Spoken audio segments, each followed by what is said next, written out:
सर्वांना नमस्कार. तर आजचा हा व्हिडिओ बनवण्यापाठीमागे कारण हे आहे की आपल्या सगळ्यांना माहिती आहे, महाराष्ट्र सर्कल पूर्ण रोल आउट होणार आहे IT 2.0 मध्ये 5 ऑगस्ट 2025 ला.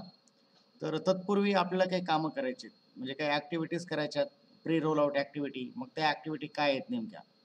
तर त्यामध्ये आपल्याला मेनली हे करायचं आहे की आपल्याला IT 2.0चं जे ॲप्लिकेशन आहे किंवा URL आहे, त्या URL वरती लॉग इन होते का नाही स्वतःचं ते चेक करायचं आहे.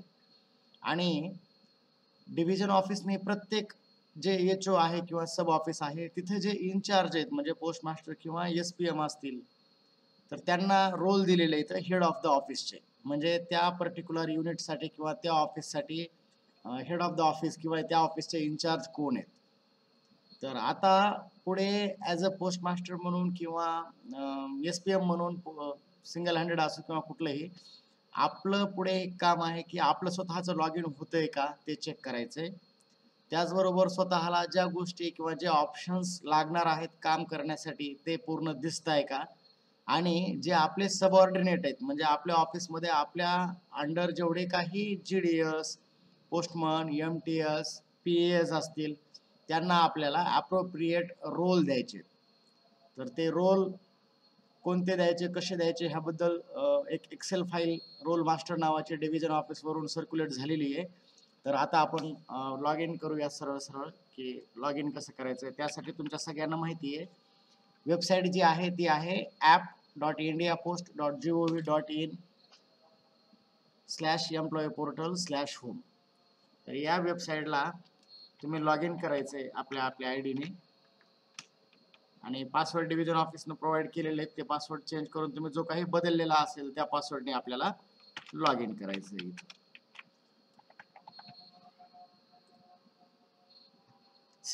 अशा प्रकारे लॉग इन झाल्याच्या नंतर ॲज अ पोस्ट मास्टर म्हणून मला जे कुठलेही ऑप्शन्स दिसायला पाहिजे होते ते दिसत आहेत का हे चेक करून घ्यायचंय. आणि त्याचबरोबर आपले जे सबऑर्डिनेट आहेत त्यांना रोल द्यायचे. मग ते कुठले रोल द्यायचे किंवा कसे द्यायचे त्यासाठी आपल्याला अदर्समध्ये एक मॉड्यूल आहे, that is role management. Role management या मॉड्यूलला जायचंय. रोल मॅनेजमेंट गेल्या या मॉड्यूलला गेल्याच्या नंतर पुढे एक मेन कार्ड आहे, दॅट इज वर्क डिस्ट्रीब्युशन. म्हणजे एखाद्या पर्टिक्युलर पोस्टला जो व्यक्ती आहे त्या व्यक्तीने नेमकं काय काम करायला पाहिजे, त्याचं MDW memo of distribution of काय आहे. तर त्यासाठी वर्क डिस्ट्रीब्युशनला क्लिक केल्याच्या नंतर राईट हँड साईडने काही ऑप्शन्स पॉप्युलेट होतील. त्याच्यामध्ये हेड ऑफ द ऑफिस आहे, but head of the office हे डिव्हिजन ऑफिसने ऑलरेडी मेन्शन केलेले आहेत की कुठल्या ऑफिसला हेड ऑफ ऑफिस कोण आहेत. सो यामध्ये आपल्याला काम जायचं नाहीये. आपलं काम आहे की आपण हेड ऑफ द ऑफिस आहोत, तर आपल्या सबऑर्डिनेटला किंवा आपल्या अंडर जे कुठले PA GDS वगैरे काम करणार आहेत त्यांना आपल्याला रोल द्यायचे. मग त्यासाठी मला वर्क डिस्ट्रीब्युशनला जावं लागेल. वर्क डिस्ट्रीब्युशनला गेल्याच्या नंतर इकडे विचारतं की कुठल्या ऑफिसचं तुम्हाला वर्क डिस्ट्रीब्युशन करायचंय. तर ज्या ऑफिसमध्ये मी कार्यरत असेल त्याच ऑफिसचं नाव दिसते का हे एकदा इथून कन्फर्म करायचंय. आणि देन इथे किती पोस्ट आहेत तर आपण पाहू शकतो, पोस्टमनची एक पोस्ट आहे, एक PA आणि 3 डाकसेवकाच्या म्हणजे GDS पोस्ट या ठिकाणी आहेत. तर यामध्ये सपोज माझ्या ऑफिसमध्ये ज्या पोस्ट आहेत त्या पोस्टपैकी डाकसेवक म्हणून आहे तिथे 30, 27, 25, 30 हा पोस्ट ID आहे. त्यांचं नाव आहे नंदकुमार एकनाथ अरगडे आणि त्यांचा एम्प्लॉय ID समोर दिलेला आहे. तर त्यांना मला नेमकं काय काय काम द्यायचंय, काय काय रोल द्यायचे ह्या पोस्टला. या पोस्टमध्ये भविष्यामध्ये जो कोणी काम करेल त्याला नेमके कुठले कुठले ऑप्शन्स दिसायला पाहिजेत, त्यासाठी मला इकडे क्लिक करावं लागेल त्या पोस्टवर. आता त्या पोस्टवरती क्लिक केल्याच्या नंतर आपण खाली पाहू शकतो की पोस्ट ID आलेला आहे आणि वर्किंग आवर्स आलेले आहेत. म्हणजे या पोस्टवर जो कोणी व्यक्ती काम करेल त्यांचे वर्किंग आवर्स काय आहेत. ते जनरल जो आपला ऑफिस टाइम असतो, स्टार्ट टाइम आणि एंड टाइम तो इथे टाकायचा आहे. बट अनेक वेळा असं होतं की काही जे कर्मचारी असतात आपले हे 2 शिफ्टमध्ये काम करतात. सकाळी मॉर्निंग शिफ्टला एकदा येतात आणि देन आफ्टरनून शिफ्ट असते. तशा वेळेस आपण आवर्स ऑफ अटेंडन्स स्प्लिटमध्ये जाऊन सेकंड शिफ्टचे टायमिंग या ठिकाणी इथे कॉन्फिगर करू शकतो. आता फिल्टर बाय टॅग्सला इथे काहीही करायचं नाहीये. इथे काय आहे की त्यांची पोस्ट कुठली आहे त्याप्रमाणे रोल तुम्हाला दाखवेल. बट इथे क्लिक केल्यामुळे काय होतंय की तुम्हाला जे रोल सर्च करायचे ते काही रोल इथे दिसणार नाहीत. मग सो आपल्याला इकडे डायरेक्ट कॉन्फिगरेबल रोल म्हणजे असे कुठले रोल आहेत की ज्या ह्या पोस्टला दिलेले नाहीत ते इकडे येतात लेफ्ट हँड साईडला, आणि सिलेक्टेड रोल असे कुठले रोल आहेत की त्या पोस्टला दिलेले आहेत. तर यामध्ये आपण पाहू शकतो या जो पोस्ट आहे डाक सेवकाचे यांना कुठलेही रोल आपण कॉन्फिगर केलेले नाहीत. मग ते कॉन्फिगर करायचे आपल्याला. कसे कॉन्फिगर करणार? तर डिव्हिजन ऑफिसनं जे काही तुम्हाला रोल मास्टरची फाईल दिलेली आहे या फाईलमध्ये जर आपण बघितलं तर वेगवेगळ्या शीट्स आहेत. तिकडे फाईल ओपन होते.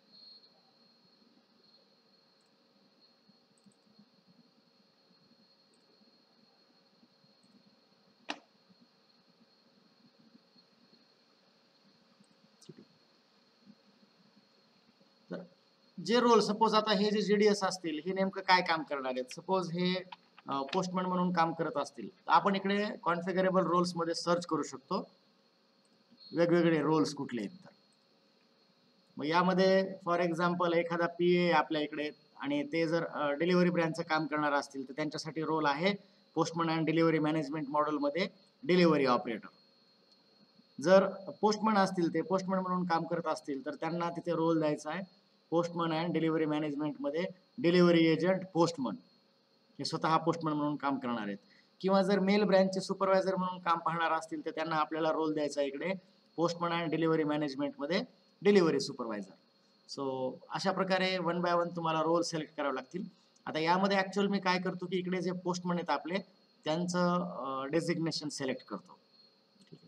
पोस्टमनचं डेझिग्नेशन सिलेक्ट केलेलं आहे आणि त्यांच्या ड्युटी आवर्स या ठिकाणी टाकलेत आपण. देन ते काय काम करणार आहेत तर त्यांना पोस्टमन अँड डिलिव्हरी मॅनेजमेंटमध्ये डिलिव्हरी एजंट म्हणून काम करावं लागणार आहे. देन त्यांना इंटरनल मोबाईल ॲप्लिकेशन पण लागणार आहे.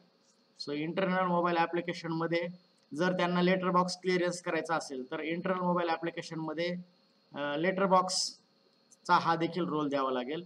पिकअप एजंट, कारण तुम्हाला सर्वांना माहिती आहे आता की पिकअप करावे लागणार आहेत article. So that's why pickup एजंटचा देखील रोल इथे सिलेक्ट करावा लागेल. त्याचबरोबर बाकी रोल काय आहेत आपण पाहूयात.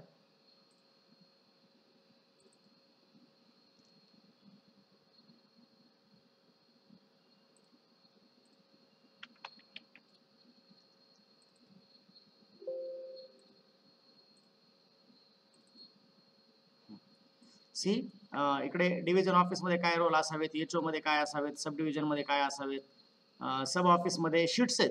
बी क्लास अँड अबो सब ऑफिसला काय रोल द्यायचे, सी क्लास सब ऑफिसमध्ये कोणाला म्हणजे कुठली पोस्ट आहे आणि त्यांना रोल कुठले द्यावेत हे एक स्टँडर्ड प्रोफार्मा डिव्हिजन ऑफिसमधून सर्क्युलेट झाला असेल. तर या ठिकाणी मी आता बघतो सी क्लास एसओ अँड अबो, तर इकडे ट्रेझरर असतील त्यांना कुठले रोल द्यायचे. तर करायचं काहीच नाहीये वेगळं. त्यांचा जो हे आता पोस्टमन आहेत तर पोस्टमनला पिकअप मॅनेजमेंटमध्ये पिकअप एजंट म्हणून रोल द्यायचा आहे. पोस्टमन यांना डिलिव्हरी एजंटचा रोल द्यायचा आहे, IMA मध्ये आर्टिकल पिकअपचा. सो अशा प्रकारे मी हे रोल सिलेक्ट केलेले आहेत. त्याचबरोबर दोन रोल असे आहेत की जे आपल्याला सगळ्यांना कॉमन द्यायचे, ते म्हणजे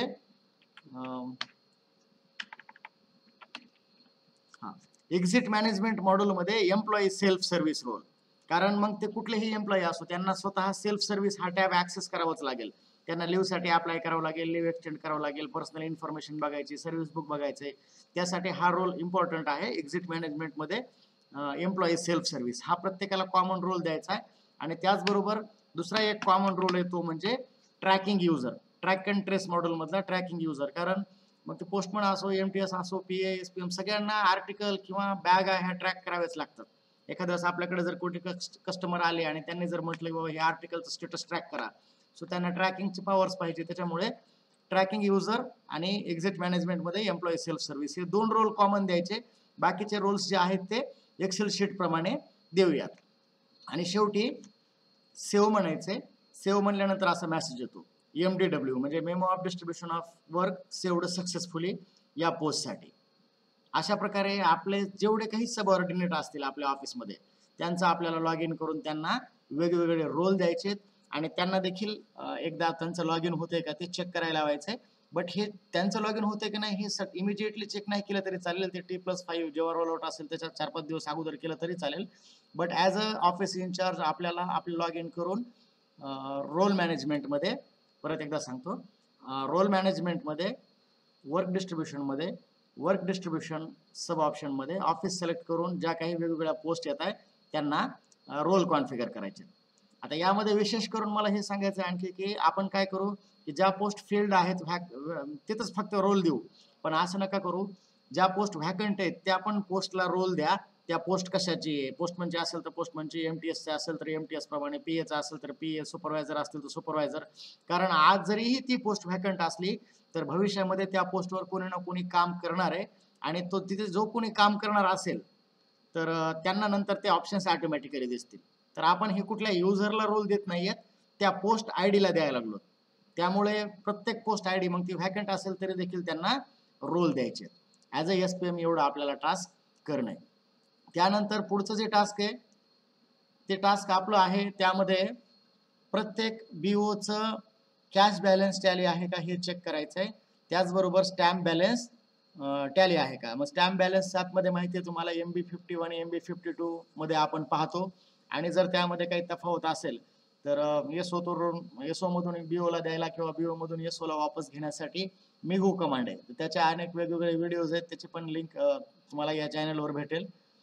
त्याप्रमाणे तुम्ही सगळ्या BOचं बॅलन्स झिरो करायचंय आणि ड्युरिंग मायग्रेशनच्या अगोदर कुठलेही कॅश स्टॅम्प IPO किंवा कुठलीही गोष्ट आपली ट्रान्झिटमध्ये नसावी ह्याची काळजी घ्यायची.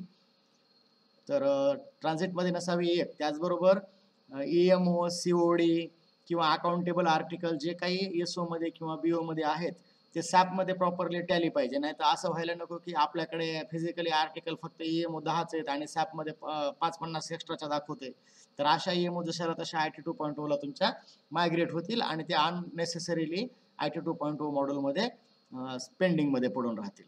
सो सर्वांना विनंती आहे accountable article, COD article, EMO ह्या प्रॉपरली आपल्या बॅलन्स मध्ये आहेत का ते चेक करायचे. नसतील तर त्याचा रिमार्क अपडेट करा. कॅश स्टॅम्प IPO बॅलन्स स्वतःचं सब ऑफिसचं इन्क्लुडिंग BO हे आपल्याला टॅली करायचं आहे. हे सेकंड टास्क आहे.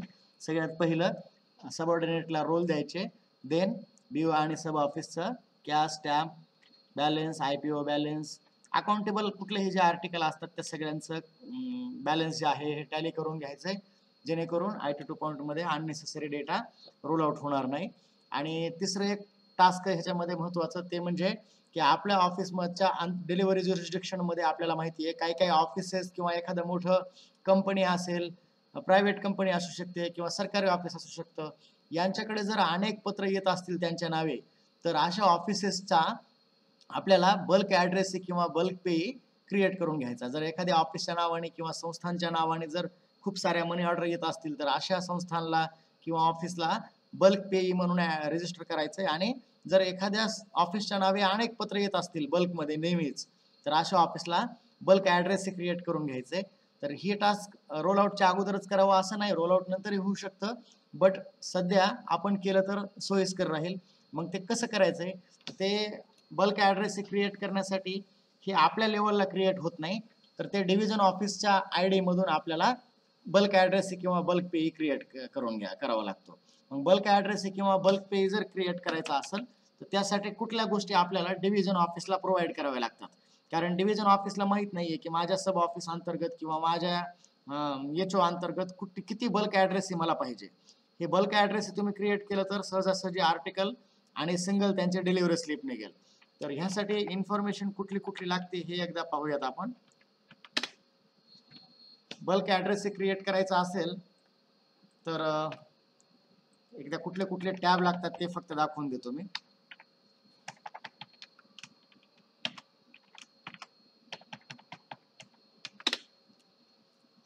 इकडे लॉग इन झालोय मी. या लॉग इन मध्ये बल्क ॲड्रेस किंवा बल्क पे क्रिएशन करायला मला कस्टमर रिलेशनशिप मॉडेलला जावं लागतं. मग इकडे जर बल्क ॲड्रेस आणि बल्क पे मला क्रिएट करायचे असतील डिव्हिजन ऑफिसला तर काय काय माहिती लागते, त्यांची माहिती काय लागते लक्षात घ्या. बल्क ॲड्रेसीचं नाव लागतं, जसं की LIC असेल, SBI असेल, जिथलं जे कुठलं ऑफिस असेल त्यांचं आपल्याला ID म्हणजे नाव लागेल पूर्ण. तर फॉर एक्झाम्पल मी काय करतो, इकडे बँक ऑफ बरोडा पाहिजे मला समजा, किंवा तहसील ऑफिसचे खूप सारे पत्र येतात.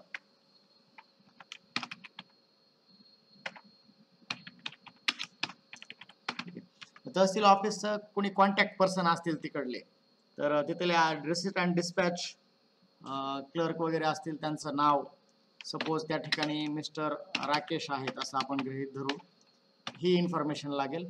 त्यांचा मोबाईल नंबर काय असेल तो आपल्याला द्यावा लागेल. त्याचबरोबर त्या ऑफिसचा ईमेल ID, तर ईमेल ID जो काही असेल इथे तो त्यांच्याकडून घ्यायचा आहे आणि तो ईमेल ॲड्रेस आपल्याला या ठिकाणी एंटर करायचा आहे. एंटर म्हणजे आता हे सब ऑफिस मधून तुम्हाला माहिती द्यावी लागेल ह्या सगळ्या गोष्टीची, तेव्हाच division office bulk address create करू शकेल. बल्क ॲड्रेसचा ॲड्रेस काय आहे तर तहसील ऑफिस छत्रपती संभाजीनगर, ठीक आहे. आणि पिनकोड. आता मग हे जे आपण बल्क ॲड्रेस क्रिएट करतो, ज्या ऑफिससाठी क्रिएट करायचा आहे त्या ऑफिसचा पिनकोड द्यायचा आहे. तर मी इथे काय करतो, वाळूचा ॲड्रेस टाकतो मी, जेणेकरून ते पिनकोड टाकला की सिटीचं नाव, स्टेट आणि इंडिया ऑटोमॅटिक घेईल. आता हा जो पिनकोड टाकलेला आहे त्या ऑफिसची खाली लिस्ट पॉप्युलेट होती इथं, select delivery post office mail office म्हणून. म्हणजे कुठल्या ऑफिससाठी, BO साठी करायचं आहे का सब ऑफिसला, तर सब ऑफिससाठी मला हा ॲड्रेस क्रिएट करायचा आहे. म्हणून डिव्हिजन ऑफिस मधून मी सब ऑफिस घेईल आणि सबमिट करेल. हे आतापर्यंत जे टास्क केलं मी बल्क ॲड्रेस क्रिएट करण्याचं, हे डिव्हिजन ऑफिस मधून होईल. पण ॲज अ SPM किंवा पोस्ट मास्टर किंवा डिलिव्हरी APM म्हणून आपलं काम आहे की आपल्याला जितके बल्क ॲड्रेस किंवा बल्क पेई पाहिजे यांचा हा रिक्वायर्ड डेटा आपण डिव्हिजन ऑफिसला सबमिट करायचा आहे. अशा प्रकारे बल्क ॲड्रेस या ठिकाणी क्रिएट झालेला आहे आणि हा डिव्हिजन ऑफिस फक्त क्रिएट करून देतील. आता यांचं बीटला मॅपिंग मात्र आपल्याला करायचंय, ते कसं करायचंय आपण पाहूयात. सो त्यासाठी मी लॉग इन करतो सब ऑफिस मध्ये. तर हे सब ऑफिस मध्ये बजाजनगर MIDC वाळूच्या ID ने मी लॉग इन केलेलं आहे आणि या लॉग इन मध्ये मला जावं लागेल postman and delivery management.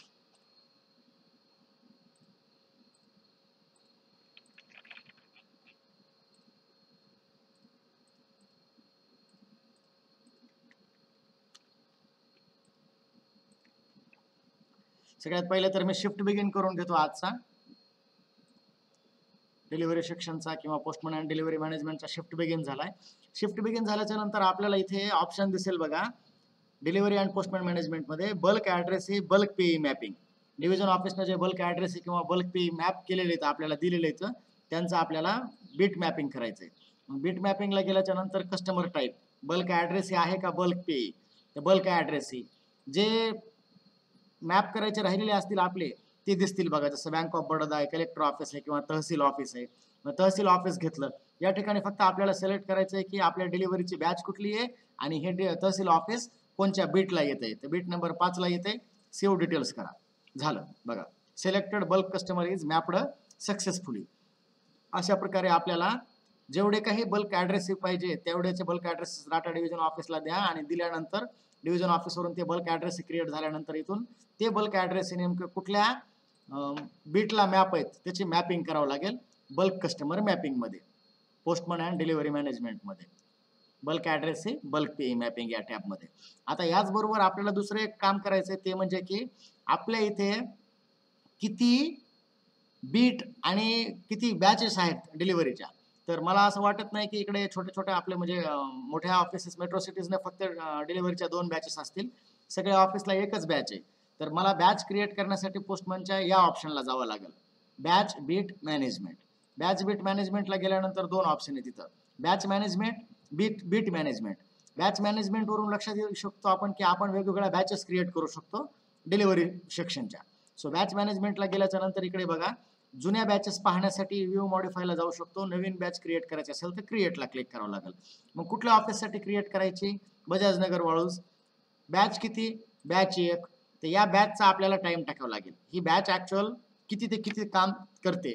So delivery सेक्शनला generally समजा 8 वाजल्यापासून जे आपले पोस्टमन बॅच चालतात ते 4 वाजेपर्यंत क्रिएट बॅच म्हणतो. तर ही बॅच क्रिएट होऊन जाते.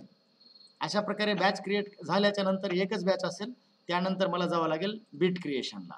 बघा, बॅच मॅनेजमेंटमध्ये जाऊन मी एक बॅच क्रिएट केली आणि नंतर मला जावं लागेल बीट क्रिएशनला. या बीट क्रिएशनमध्ये गेल्याच्या नंतर ऑलरेडी जे माझ्याकडे बीट्स अवेलेबल आहेत त्या इकडे दिसतात. बघा, कुठल्या ऑफिसच्या बीट बघायच्यात आणि बॅच कुठली फेच केल्याच्या नंतर तिकडे दाखवतो तो की तुमच्याकडे किती बीट्स ऑलरेडी अवेलेबल आहेत. ठीक आहे. आता या व्यतिरिक्त जर मला ॲडिशनल बीट क्रिएट करायचे असतील, आता हा ट्रेनिंग एन्व्हायरमेंट मधला सर्व्हर असल्यामुळे इकडे ऑलरेडी ट्रेनिंगसाठी आम्ही बीट क्रिएट केलेल्या आहेत. बट लाईव्ह मध्ये तुमच्या बीट क्रिएट नसतील, त्यासाठी तुम्हाला क्रिएट बीटला जावं लागेल. त्याच्यानंतर बॅच कुठली आहे तर बॅच 1 आणि एक्झिस्टिंग बीट दाखवते. बघा इथे किती बीट येतात, 1 2 3 4 अशा एकूण माझ्या 30 बीट ट्रेनिंगसाठी क्रिएट केल्या होत्या. पण तुमच्या तिकडे इथे एक्झिस्टिंग बीट काही असतील आणि त्या जर टॅली असतील तर बीट क्रिएट करायची गरज नाही. पण एक्झिस्टिंग बीटमध्ये 0 दाखवत असेल आणि तुम्हाला ॲडिशनल बीट क्रिएट करायचे असल्या तर तिथं क्लिक करावं लागते, नंबर ऑफ बिट्स किती पाहिजे. तर माझ्याकडे ऑलरेडी 30 बीट आहेत. पुन्हा मी आणखी 5 बीट नंबर ऑफ बिट्स टाकून प्रोसीड केलं की बघा दाखवते below bits will be created. आता या ठिकाणी नवीन बीट कोणत्या क्रिएट होणार त्यांचे नंबर येते. क्रिएट बीट म्हणलं की बघा बीट क्रिएटेड सक्सेसफुली. अशा प्रकारे नवीन बीट क्रिएट होतात. सेकंड टास्क मध्ये आपण काय केलंय, बॅच क्रिएट केली डिलिव्हरी सेक्शनची, बीट क्रिएट केलं. आता आपलं पुढचं काम आहे ते म्हणजे बीट मॅपिंगचं. त्यासाठी पुन्हा आपल्याला पोस्टमन अँड डिलिव्हरी मॅनेजमेंट मध्ये बीट मॅपिंगला जावं लागेल. अगोदर बॅच क्रिएट केली, त्या बॅच मध्ये बिट्स क्रिएट केल्या आणि त्या बीटवर नेमकं कोण काम करतं हे आपल्याला मेन्शन करण्यासाठी बीट मॅपिंगला जावं लागेल. बीट मॅपिंग मध्ये काय ऑप्शन्स आहेत, बीट मॅपिंग करायची, नवीन बीट अरेंजमेंट करायची, जुनी बीटची मॅपिंग डिलीट करायची आणि बीट मॅपिंग हिस्ट्री म्हणजे ह्याच्या अगोदर कुठल्या बीटवर कोण होतं ते काय कोणी डिलीट केलं ऍड केलं त्याची हिस्ट्री इकडे दिसेल. तर मला आता करायची नवीन बीटची मॅपिंग. मग ते विचारल तिथे एम्प्लॉई कोण काम करणार आहे, पोस्टमन आहे, जीडीएस आहेत, आउटसोर्स एम्प्लॉई टेम्पररी अरेंजमेंट केलेली काय. तर मी या ठिकाणी पोस्टमन म्हणून घेतो. पोस्टमन म्हणून घेतल्याच्या नंतर तुमच्या ऑफिसला जे कोणी पोस्टमन अटॅच असतील त्यांचं नाव दाखल. जसं समजा गुलचंद मोठे तिकडे आहेत तुमच्याकडे, जे कोणी असतील ते. ठीक आहे. तर त्यांचं भास्कर चौधरी असतील समजा, त्यांचं नाव सिलेक्ट केलं की खाली एम्प्लॉई आय डी ऑटोमॅटिकली येऊन जातो. देन ते कुठल्या बॅचमध्ये मॅप करायचं तुम्हाला, तर बॅच नंबर 1 मध्ये आणि कुठल्या बीटवर मॅप करायचं. तर आता मला नवीन बीट क्रिएट केली 33 नंबरची, ह्याच्यावरती मॅप करायचंय. आणि रिमार्क मध्ये तुम्हाला काय जो रिमार्क टाकायचा तो टाकून द्या की आजपासून या बीटवरती हे पोस्टमन म्हणून कार्यरत आहेत आणि शेवटी सेव्ह म्हणायचंय. सेव्ह म्हणलं की बघा beat mapping is created successfully. अशा प्रकारे तो एम्प्लॉई त्या बीटला मॅप होऊन जाईल. सो ह्या गोष्टी आपल्याला प्री ऍक्टिव्हिटीज आता चेक करून घ्यायच्यात. बाकी अनेक ऍक्टिव्हिटीज आहेत, जसे आपली कॅश वगैरे प्रॉपरली आली का नाही आली ह्या सगळ्या गोष्टी पण त्या वेळोवेळी डिव्हिजन ऑफिस सांगेल. सध्याच्या घडीला मी सांगितल्याप्रमाणे व्हिडिओचा एकदा ब्रीफने सांगतो. या व्हिडिओमध्ये आपण बघितलं की आपण आपल्या सबऑर्डिनेटला रोल कसे द्यायचे. सेकंड नंबरमध्ये कॅश, स्टॅम्प, अकाउंटेबल आर्टिकल वगैरे सगळं सॅपमध्ये आपल्याला टॅली करून ठेवायचं आहे, बीओचं आणि आपलं स्वतःचं. पण ट्रान्झिटमध्ये काही नसावं ह्याची काळजी घ्यायची. तिसरं ऑप्शन म्हणजे बल्क ॲड्रेस किंवा बल्क पे तुम्हाला काही पाहिजे असतील ते डिव्हिजन ऑफिसकडून क्रिएट करायचे आणि क्रिएट झाल्यानंतर त्यांची मॅपिंग करायची. मॅपिंग झाल्याच्या नंतर आपल्या इथं डिलिव्हरी सेक्शनच्या बॅच क्रिएट करायच्यात, बॅचेसमध्ये बीट क्रिएट करायचे आणि त्या बीटवरती कोणत्या बीटवर कोणता पोस्टमन किंवा जीडीएस काम करणारे त्यांची मॅपिंग करायची. सो हे टास्क अत्यंत आवश्यक आहेत तुमच्या एंडला तुम्ही करणे. धन्यवाद.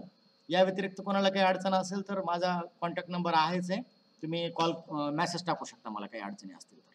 थँक्यू.